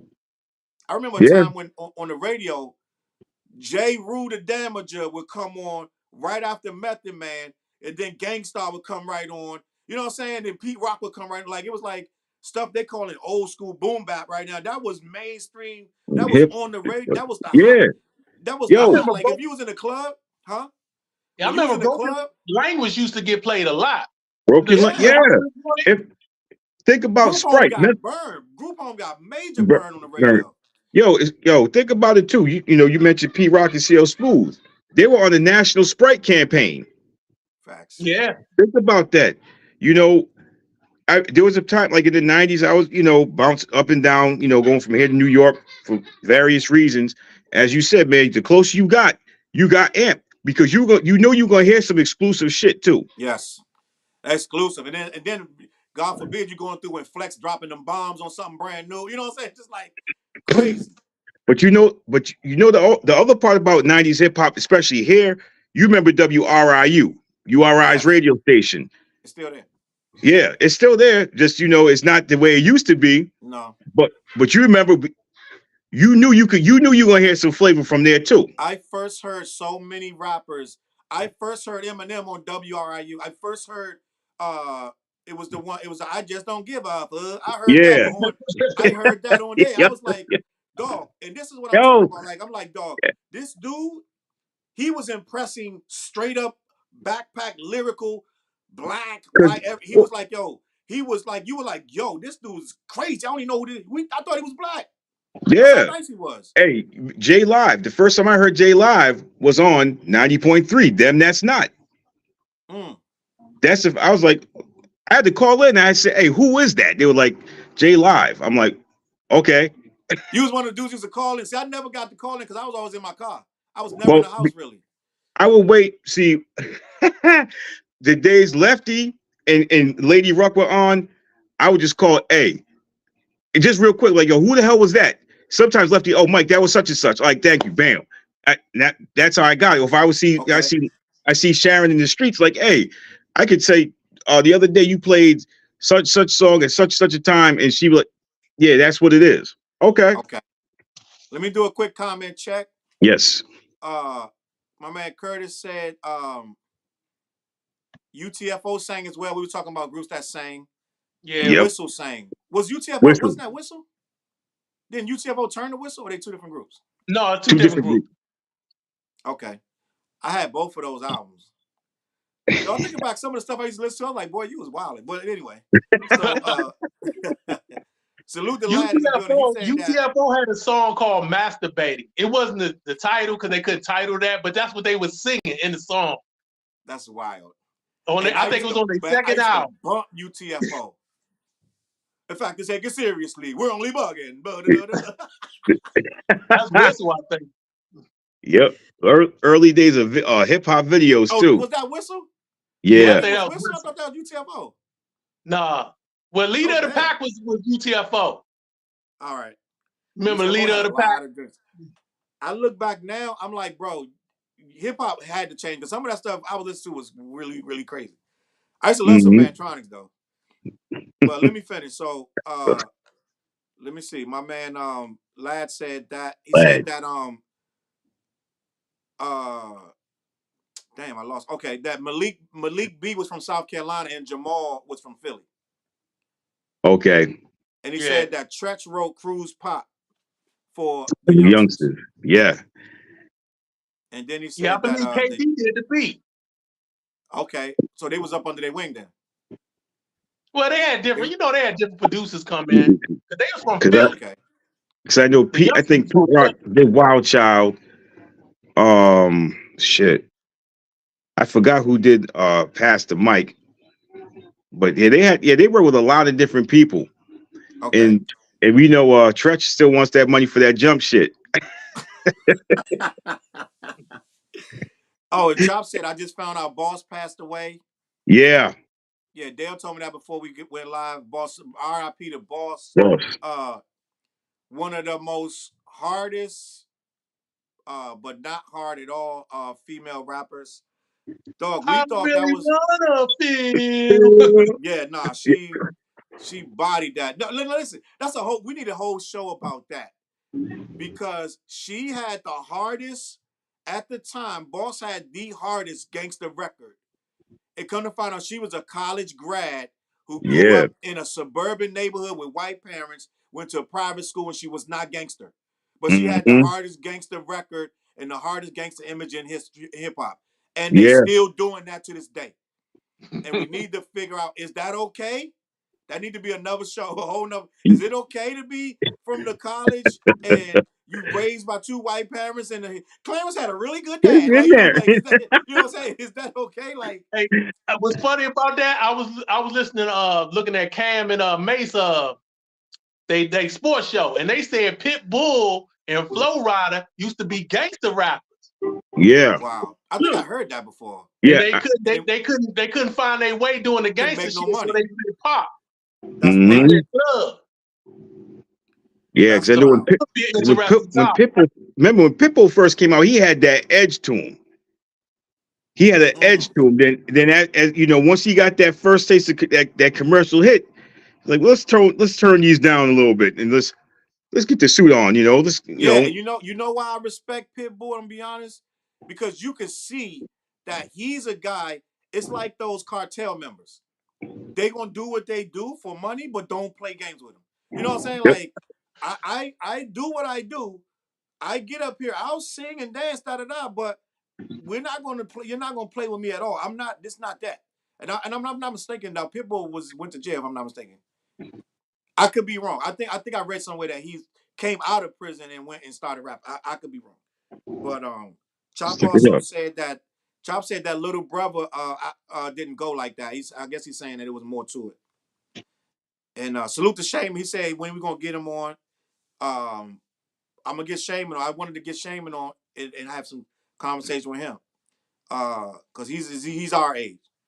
Mm-hmm. And then Curtis said R.I.P. the boss, the second lady of Def Jam. Who the first? Nikki D, right? Yeah, Nikki D, Nikki D had Daddy's Daddy's Daddy's little little girl. girl. She's still on Instagram. She be popping her shit. And then Curtis said Heavy D and the Boys Kid and Play, also Yeah. Sprite. And then Curtis said Pitbull used to rock with Uncle Luke. I kind of low key remember that. But I think that some of the groups stood the test of time. Yes. Like, do we count if they're still touring? Because I feel like Salt and Pepper still tours heavily. They just came out with a new song. Did they? Yeah, Wow. Eric Sermon produced it. I forgot the title of it. That's a strange group because Salt was out of the game for a while over religious reasons. Yep. Yeah. And she didn't want to do none of the songs. She's like, I don't want to rap about that no more. I gave her to God, and I don't know what got her out of that and got her back, but she's been back for about 10 years or more. But at one point, she was like, I can't rap that stuff no more. And they're not even rapping nothing crazy. Just a little sexual stuff, a little here and there. They not, you know what I'm saying? They ain't doing no ball shit. You know what I'm saying? Like, Maybe she was talking about the sexual stuff. Maybe she was talking about the sexual stuff, like, push it and all that shit. Yeah. But that's one group that over religion, Drake dropped out the game. Dog, if I had to really guess why Drake dropped out the game, do y'all know why Andre 3000 really, what made him pull away? I think I got some ideas. But you always say he got bored with rap or something like that. I think, I'm going to be honest, if I can get in Drake head for a minute, I think he saw it starting to go in circles and he started to see what it was becoming. Like, it was another artist that I saw that started seeing what hip hop was becoming, and they was like, I can't rock with this. I think it was either Fresh Prince or somebody of that ilk. And they were like it's kind of like they saw where it was heading, and you couldn't really breathe in it. And I think what happened with Dre, not only did he get bored with rapping, I think he saw that you weren't allowed to be as creative as he really wanted to be. Right. Because look at this, you got people complaining about the damn Flute album. Mm-hmm. You know what I'm saying? Like, let him do what he want to do, bro. If he want to make a Flute album, let him make it. It's people like DJ Vlad. He's like, why you bring that dumbass Flute album out? Da, da, da. You know what I'm saying? So it's like some people still complaining. He ain't dropped the album in 20 years.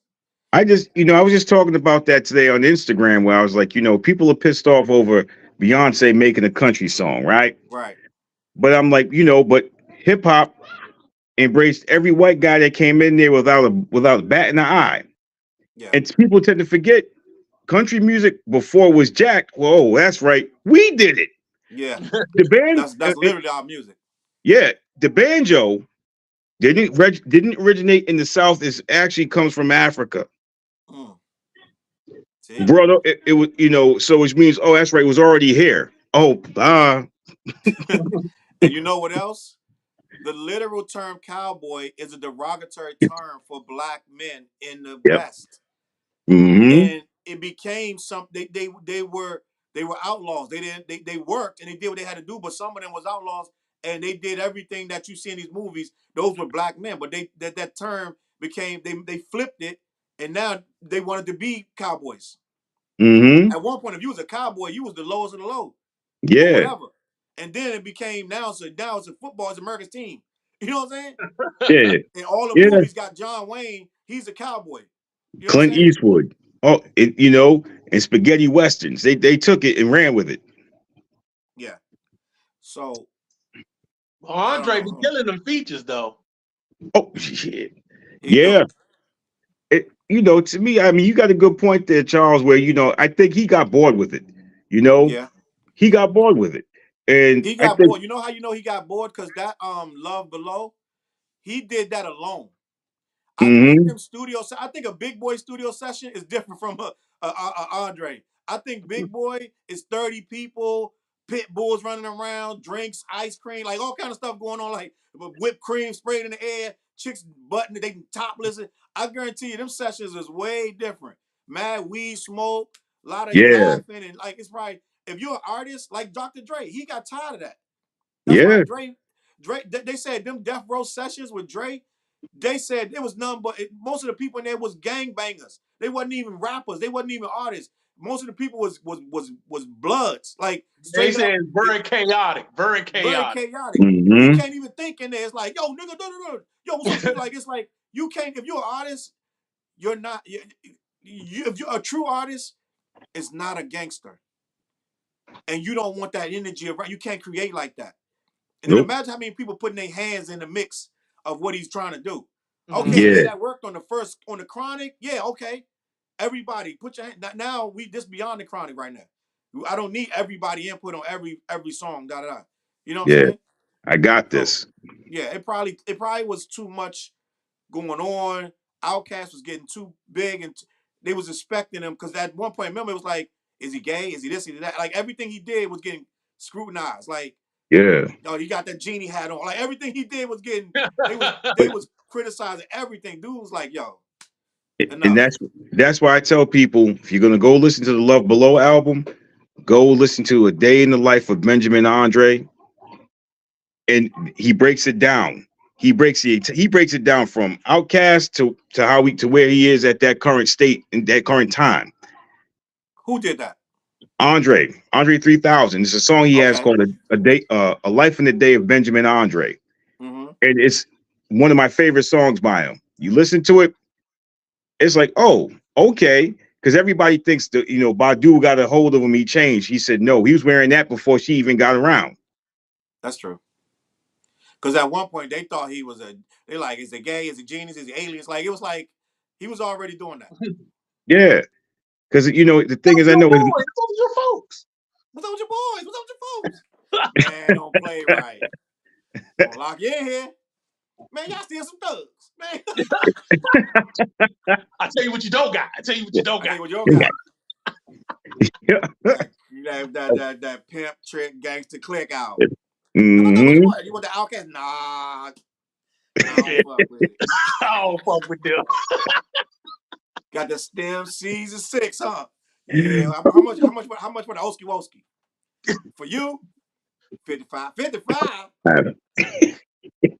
In Shit, fact, I'm out here. Hey, the plane ticket. I gotta Dog, get Cass. Come on, dog. yo Come on, dog. See, yo. this old folks stuff. You had to hear that. You You had to be you there for had, this shit. you had You to can't be Google there. this shit right here, bro. No, you had to be there for it. You had to be that time in hip hop was so. I think it was. I think it was like a beautiful time. It was. You What did know. he say? What was her name? He said, Keisha, huh? Don't get that box and that pimp trick gangster click out the back. Okay. See, that made that whole thing. Yo, in fact, I gotta get you. I gotta get you on my live, Charles, because last week it was me, Mandel, and Yeah. my boy King Vibration, and Oh, we what night was this? what that was I think that was that Monday last No, it's Thursday. Thursday. Yeah, I can't, man. Everything blends into it. Yeah, it's going You too know. fast, bro. Yeah, I know. Old heads. Oh, Yeah, hey. overhead. Yep. But hey, that was a that was a hell of a live because we talked about we broke down the Mind of a Saint deluxe album. See, y'all would have Scott, been better than I wouldn't have been no good on that because I only heard that like once. Well, the deluxe. See, here's the thing: the deluxe album got what was it, like six additional tracks on it. I love that album though. Yeah. Well, what he did was he completed the album. He put the additional tracks on because remember the album came out before the series ended. You talking about Skyzoo? Yeah. For people who don't know. Scott, yes. So he went in and recorded additional tracks, and the songs that stick out to me, man, are "Give You Anything" Mm-hmm. and "The Freedom Dance." And the Freedom Dance is like, well, I'll give you anything, man. That's the one that hit. I don't know why it just hits me right in the heart, but this, oh man, you got to go listen to it, man. Go Yeah, I listen am. to it. And the thing is, I was watching Sky on Instagram. He's like, listen, you get the album. Listen to it its entirety from track one to the very last track. He said, and it's Mm-hmm. like, because you heard the album, it takes you from it just brings you back to season one, right on up to right with like the very last season. Excellent. Excellent. So let me do a comment check real quick. Yes.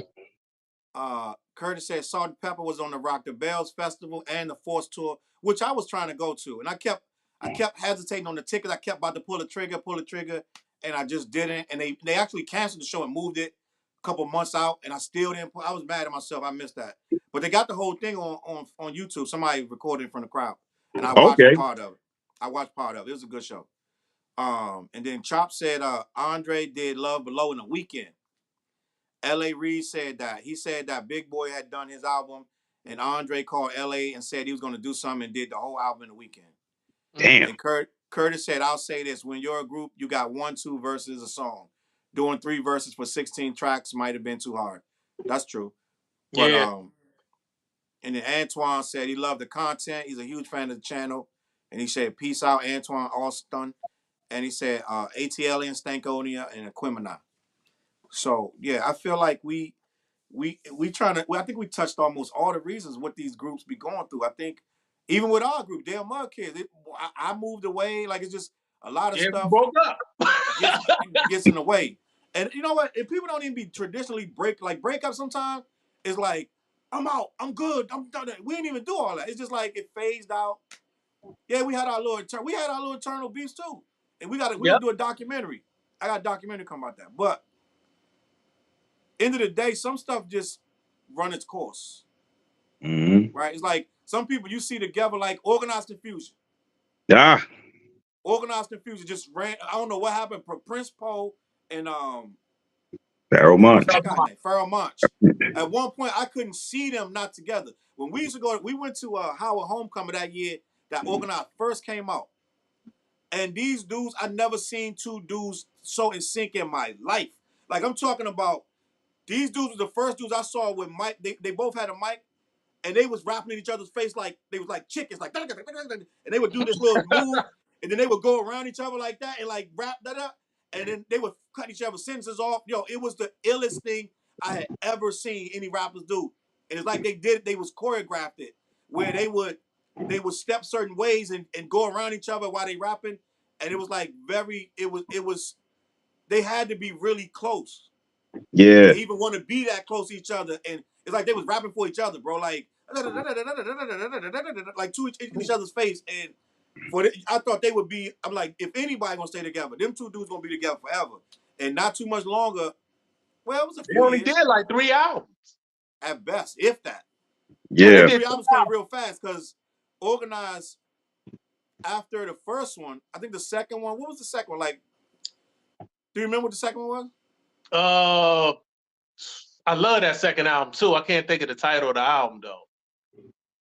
Yeah, I bought them on Organized Confusion, hip hop duo, according to Mhm. Wikipedia. And at one point, Organized was poised to be one of the best groups, and it just didn't happen. Yep, they Pearl had One did well by herself though. they had 4 albums.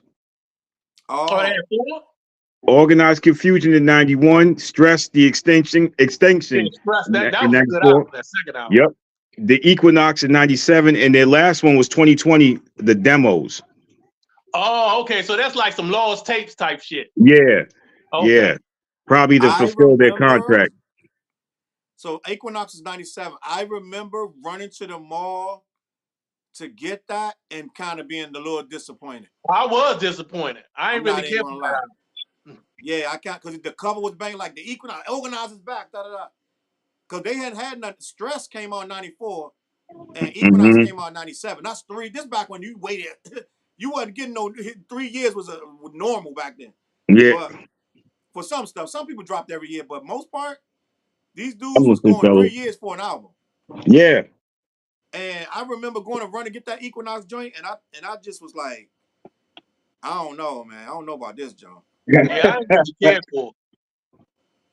Let me look at the track list because I'm trying to remember what the hell. On what album? Equinox? The Equinox. Equinox. Okay, songs. Let's pull them up. Damn, 21 joints on there. Yeah. I'm sure some skits though, but oh They yeah, I had a remember. guy. Oh, They so had this some is guy I narrating remember. the So joint. they had a They had a guy narrating the joint. I remember that. I remember that's the only thing I really liked about the album because they had this guy narrating the joint in his voice. He had like a real deep voice. And Okay. he was kind of like making it interesting. But other than that, the songs didn't really hit me. Nah, and it looked like 5 skits. So out of that 21, 5 of them is skits. So you know what I'm saying? And I remember that it came on because this is when dudes was mad lyrical, and they came on with "They Don't Want It," and I ain't like that song. The bitch ass niggas, they don't want it. They don't want it. I was like, what the hell is this? I was like, when Organized start talking about bitch ass niggas, I was like, what is happening? Because they was lyrical, bro. I was like, what's going on? They was like trying to be hard or something. I ain't like that. And then Questions, Diamond D produced Questions. Mm. But I think In Vitro was the only song I liked on In it. Vitro was a good track. Yeah, that was a deep ass song too. I think Hate was all right. They produced that one.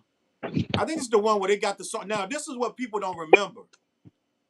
Organized had already did a song about a bullet. Yeah, they did it before Nas.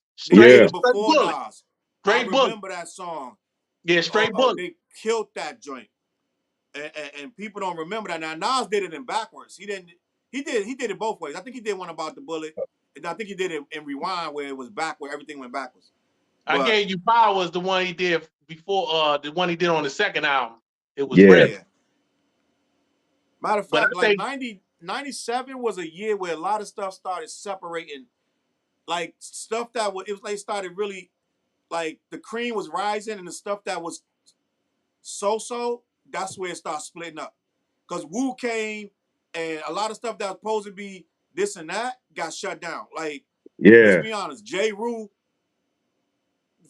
went down. J. Rue blew, he came up real fast and da-da-da. But then after that, and then and we love J. Rue, but it was All right. Damn. it was 3 joints. It was 3 joints by J. Rue. It was You play yourself. Play It Yourself, and then Yeah. the other one The Prophet. Yep. You got me. You may have me. You killed my wife, but I have others. Yep. That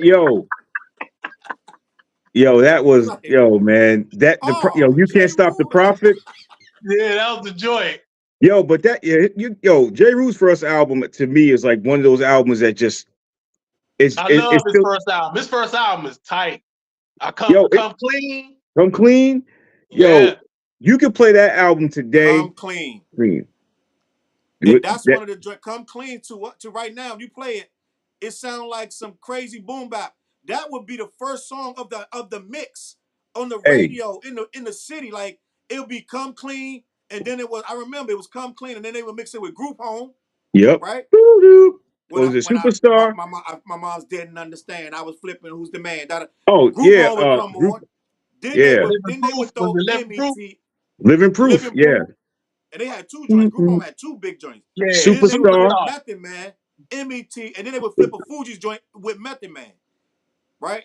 Yeah. And then they would throw a Gangstar joint. So all the stuff that we saying was the era, that was mainstream. That was on the mix at 6.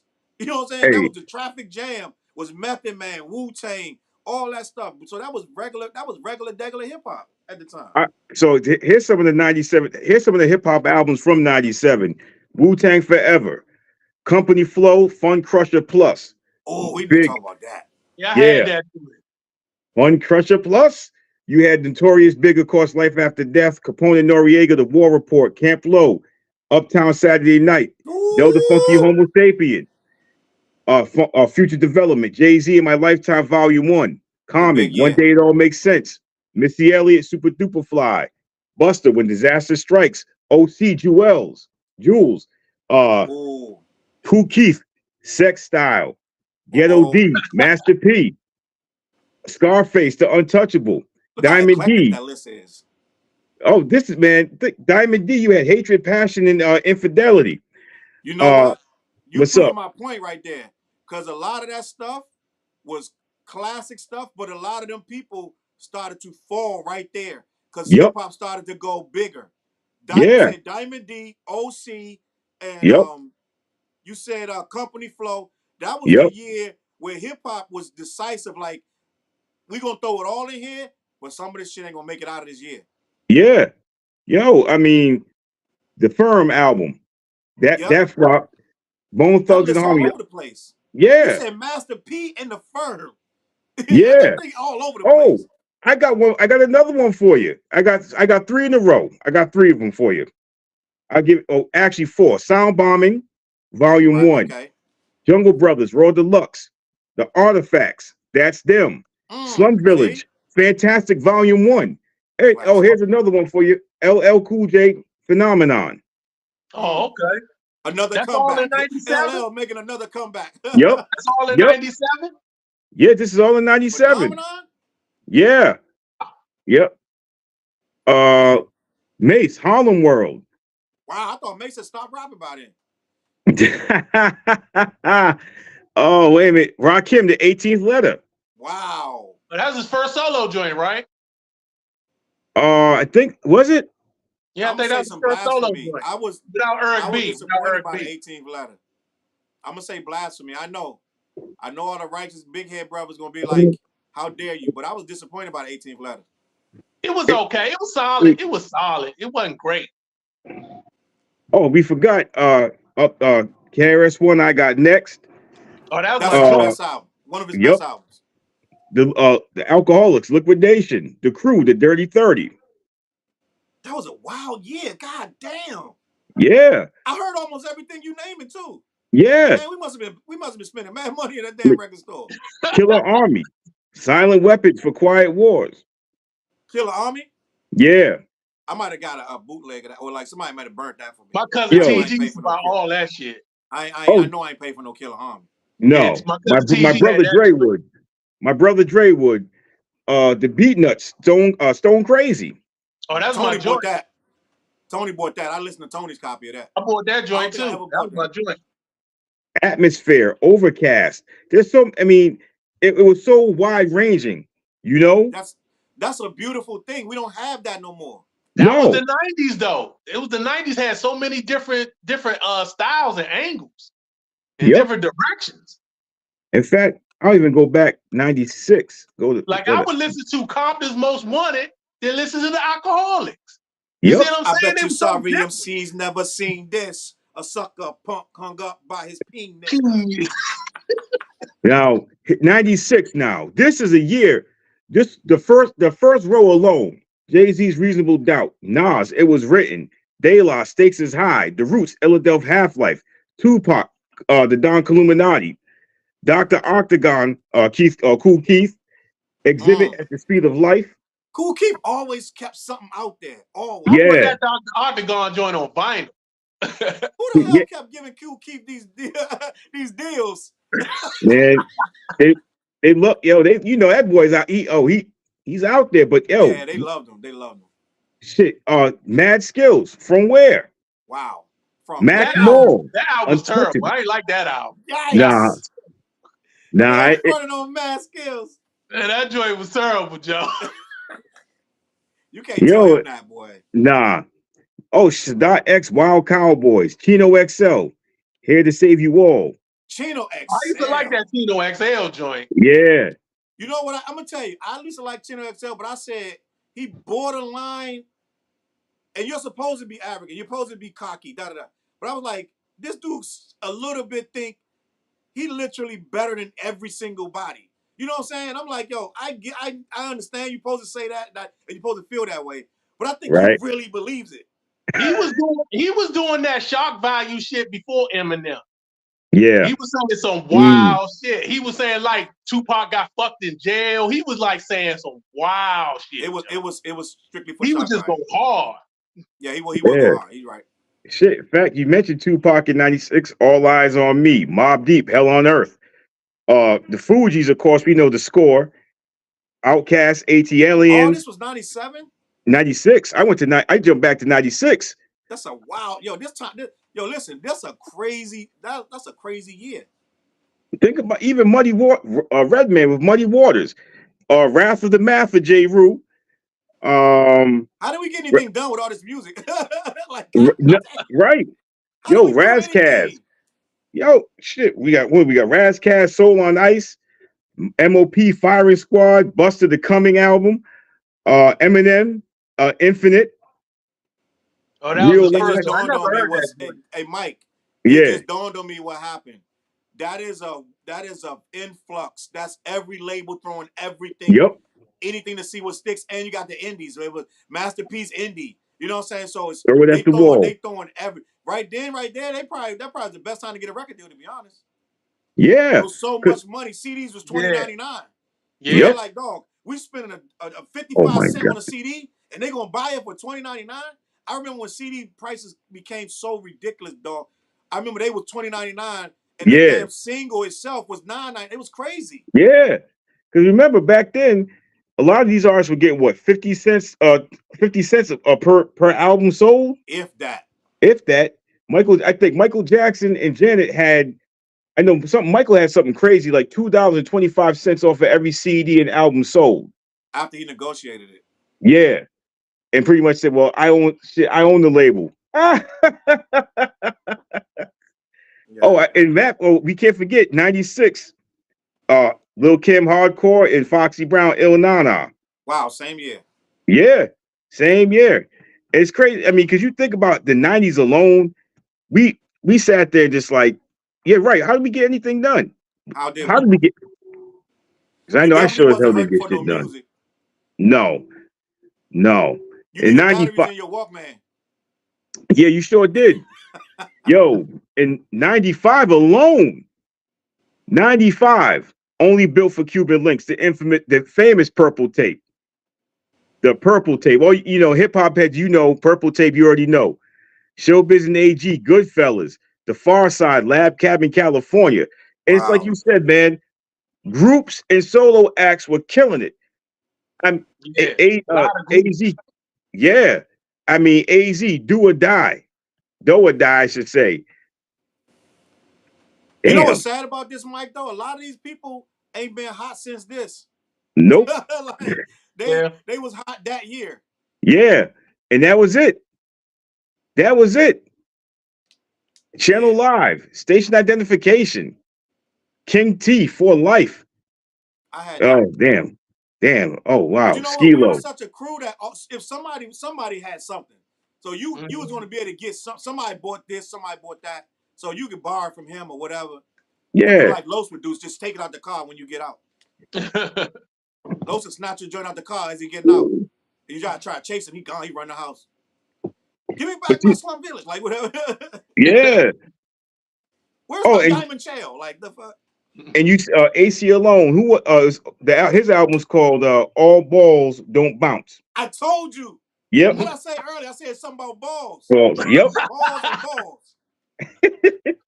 I said it's something about balls, something bouncing balls. That's what it was. All balls don't bounce. Yeah, and I think there's one. Let's see, going down this list. Oh, the dog food album came out. Jealous One's Envy. Damn, Uh, Fat Joe. Wait, yeah, on Jealous One Enemies. That's the second one or first one? the second one. That's the second Cause one. all right, because I was Yeah, gonna say Fat Joe couldn't have been that mediocre at that time. 95, 96, if that's when he first came out, he was really mediocre when he first dropped. So he yeah. couldn't have been his first joint. His first Nah, joint was back probably when Diamond 92. D and them was out and Yeah, Andre the Giant, Lord Finesse, yeah, Trap that was Niggas. There's no 92. way he came out with that little stuff he was doing. You gotta Nah, flow, Joe. You gotta flow, Joe. You that was gotta let him know, Joe. yeah, that was 92, 93. Yeah, that was old school. Remember Mike Geronimo, The Natural came out along with Oh yeah, I Poverty used to like Palace. the Master INC. That was my Yeah, shit. I got so yo, much respect for him now after seeing him on Or he Mad just went Hoffa or on something. Matt Hoffa because I didn't know yeah, his story. I just thought he just fell off and was corny, but that's not what it was. He had a lot of people make a lot of bad decisions for him. yeah. I know he mentioned Jay tried to really help him out a few times too, you know. Mm-hmm. Said, he said Jay was like, you can't be getting drunk like this. This ain't really who you are. Mm. Made him question. He said, made me question life. Yeah, I remember the video. What's the video where they chasing him and ends up on the dock of like a boat dock and I think they shoot him or somebody gets shot or something. I forgot. What's his biggest record? Mike Geronimo. Mike Geronimo, I think, was Master IC. That was his Yeah. biggest single. But that first album I think that was that was his biggest and his best album. Because that's the one thing we know. I noticed about the '90s was that like certain artists would come like I call it the Nas effect. Because when Nas dropped Illmatic, we expected him to come out with an album of that caliber every time. Right. Mike Geronimo dropped that Master IC. We were like, I remember I was like, yo, the album got to have that entire vibe. And when I heard the album, I didn't buy the album. I heard the album. I was like, man, I might come back because I was so like between 94 and 97. Those 3 years, I'm looking at, damn, I just had it too. The 94 list. Oh boy, computer. You always want to mess with me when I'm trying to do some work Nine all the four. time. Way off track. Yeah, but I mean, you look at the groups though, man. Like Organized Confusion, we know it's a duo, but they had that little run, Yeah.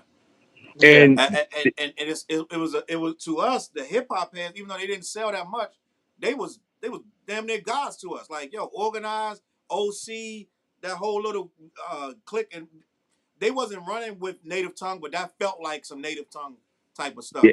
yeah, because I And mean, who would have imagined that OC wouldn't have been? It would have been you would have been like the best MCs for the next 15 years gonna be OC, Big L, you know what I'm saying, Mike Geronimo. You was like, yo, but that ain't how it went. Yeah. And OC did not catch that break.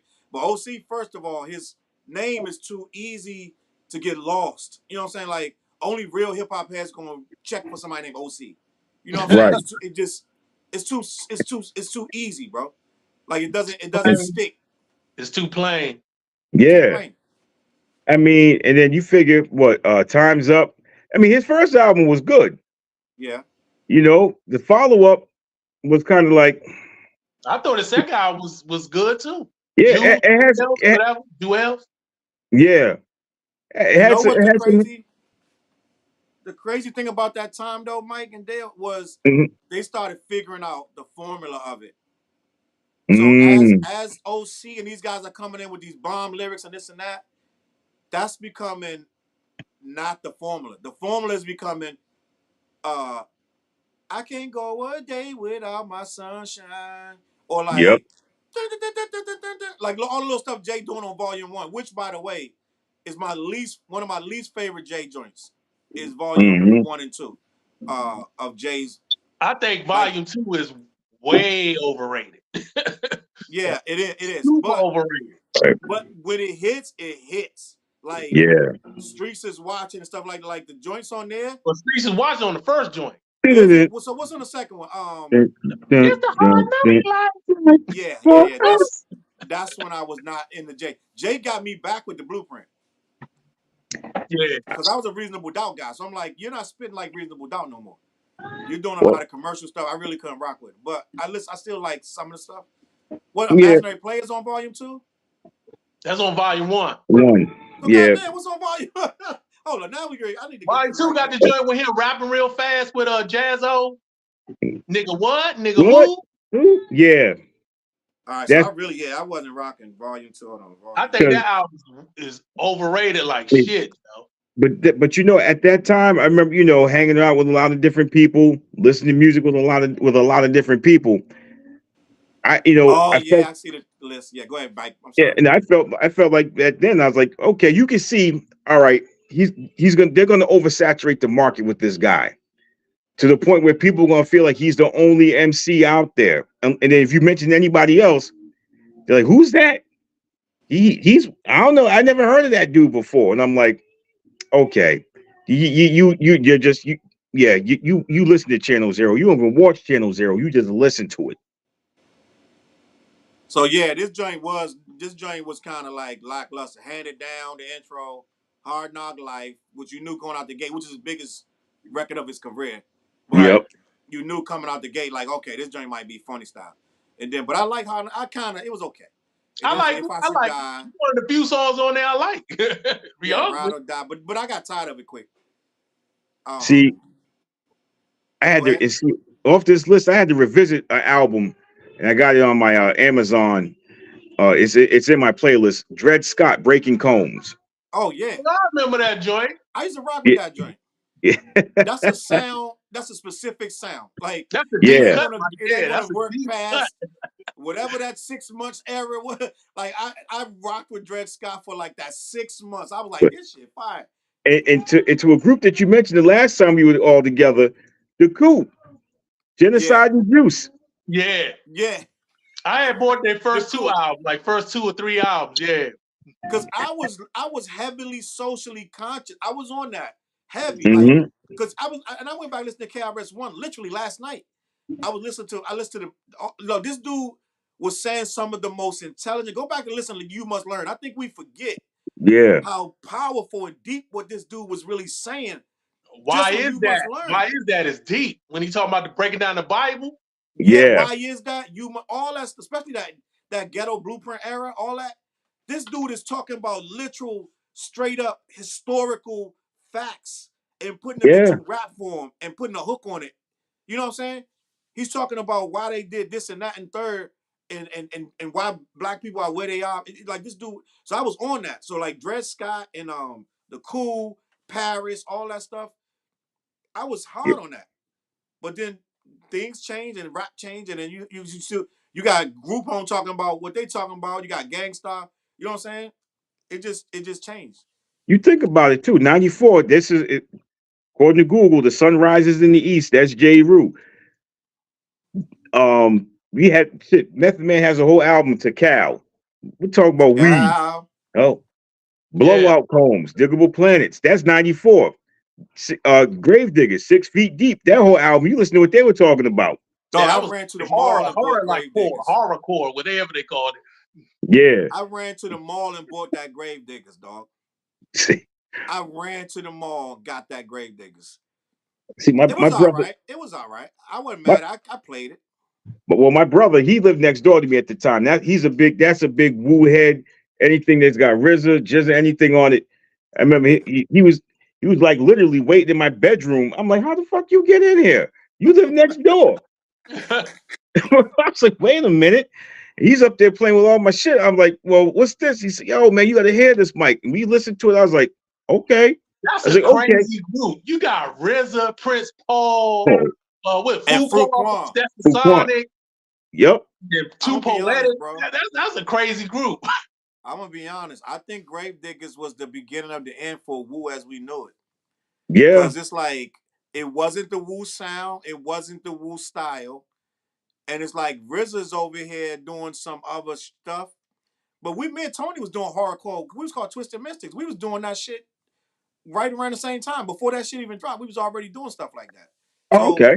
we was called Twisted Mystics, and some of our songs was like, I remember the song we wrote where the dude I had about a dude came and caught his girl having doing something with a man and killed himself right there in front of them. Like we was doing stuff similar to that.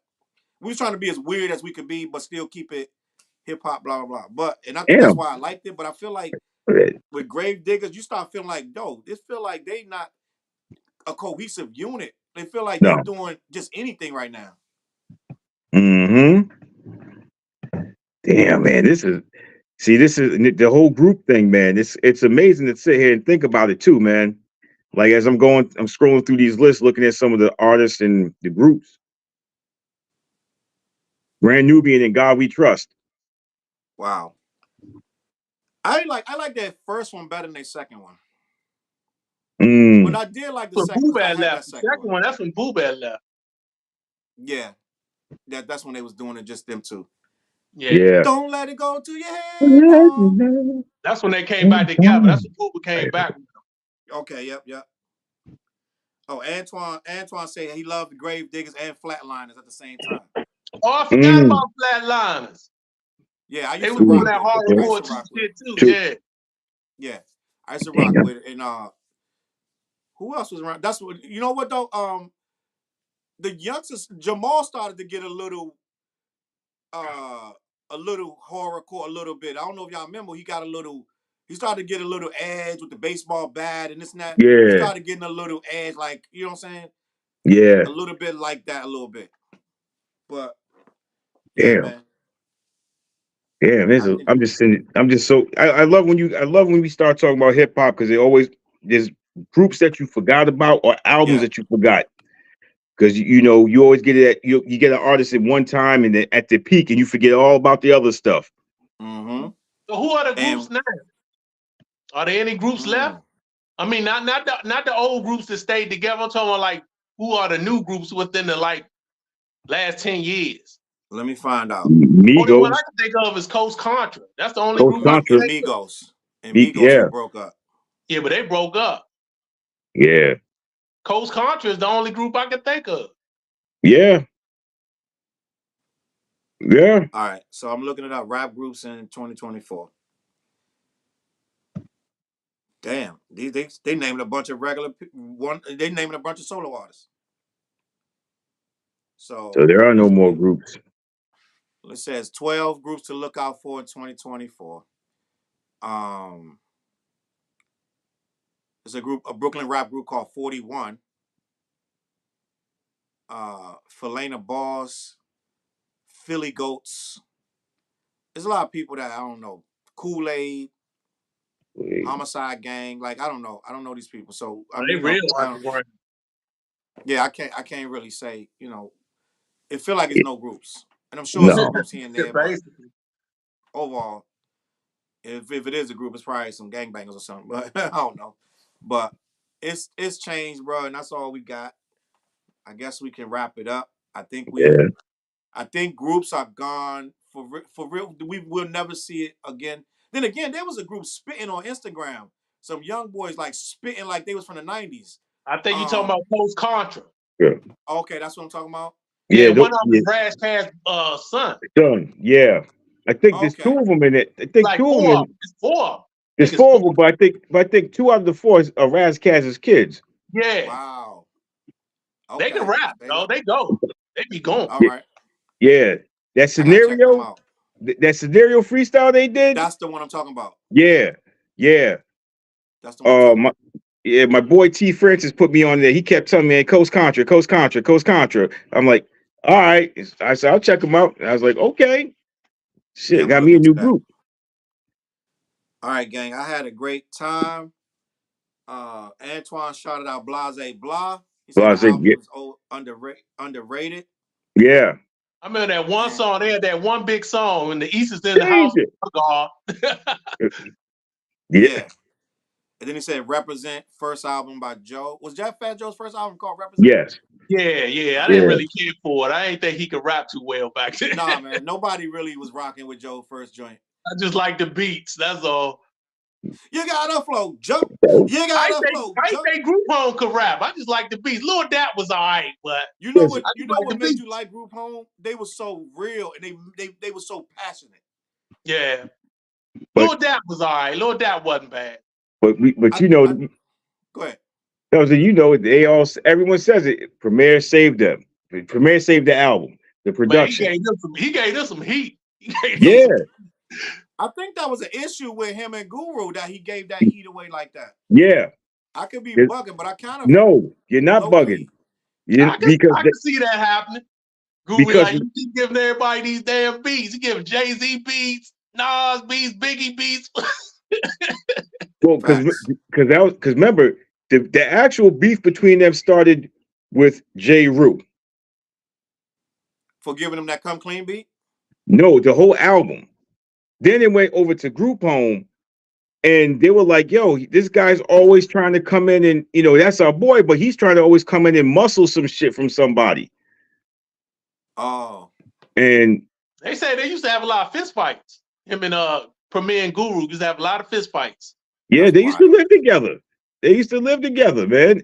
They had Bradford Marcellus' old spot. Yeah. Wow. Yeah. What's funny is I did so Big Suge is out in Boston. Salute to Big Suge. And I did a show years ago with Big Suge and Ado. And it was like, I said, what's going on with this? Was when Guru was still alive. And he's like, what's going on with Guru? Can we get him out here? He was like, nah. I said, we don't really speak to Guru like that no more. Like they had stopped talking years before he passed away. Damn. Yeah. Because I remember when I saw him in concert here back in '94, he was doing Jazzmatazz. Guru was doing the Jazzmatazz album. And we were like, damn, like, so I guess there's no Premier anymore. Because remember, we thought when Guru went solo and did Jazzmatazz, like, there's no more, guess there's no more Gangstar. Yeah. Which, by the way, Jazzmatazz wasn't, you know what I'm saying? It was good, but it wasn't no Gangstar, which it wasn't supposed to be. No. It wasn't. But I actually like the first two Jazzmatazz out. They're not I like bad. the first two joints. They're It not wasn't bad. bad. No, remember that was the first one had Trust Me with him and India Davenport from the Brand New Heavies. Yeah. Mm-hmm. They went to college together too. They're good friends. Mm. Yo, that was an era right there. You just hit another era, Brand New Heavies. That's a whole show right there talking about these bands and from back in the hip hop band. The hip hop band, Stetson Sonic. Like that's a whole 2-hour episode, bro. I'm gonna That's get out back. of here though. Yeah. Because I'll be on here all night. I know we all got work. You take your medicine. If you let us talk, we'll be here at 3 a.m. Yeah. Take your medicine. Do gotta go to work tomorrow. Yeah. Yeah, I know. 5 o'clock comes quick around here. Yeah, let me get off this joint. Old heads only. We appreciate the people in the comments. Thank a lot you. of comments tonight. I didn't get all of them, but Kev and Antoine and all the Chop and different people salute you for watching and commenting. Curtis, Lad, just a lot of people. And we appreciate y'all watching. Listen, we'll be back in next week. We come up with these topics the week of. We don't know what the topic gonna be next week, but we try to make it interesting and hopefully y'all was entertained. We talk about a lot of old stuff that you had to be there. And if you're trying to Google this shit, good luck, because it's so much. Like, I can't even remember all the shit we just talked about, to be honest with you. But, hey, Keisha, get that pimp box of that pimp trick gangster click out the back. Okay. Flag on the play. I'm throwing in the towel on you, the white napkin. All right, gang, I'm out, All man. right. I appreciate y'all. I'll see y'all next week. Next All week. right. Peace. Yes.